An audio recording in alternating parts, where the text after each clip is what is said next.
Hello friends, in this quick tutorial I'm gonna show how to get the new Instagram Messenger on your Instagram application. But before getting started this video, make sure to subscribe. How to 1 minute.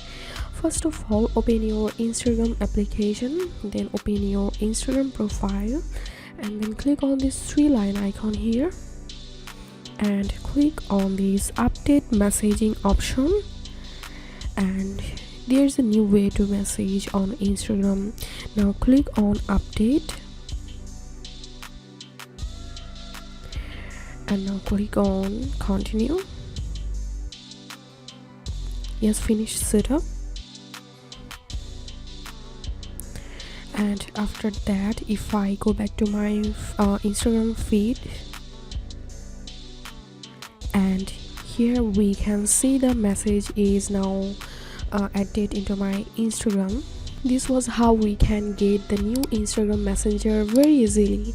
If you find this video helpful, make sure to subscribe. How to 1 minute. Thanks for watching this video.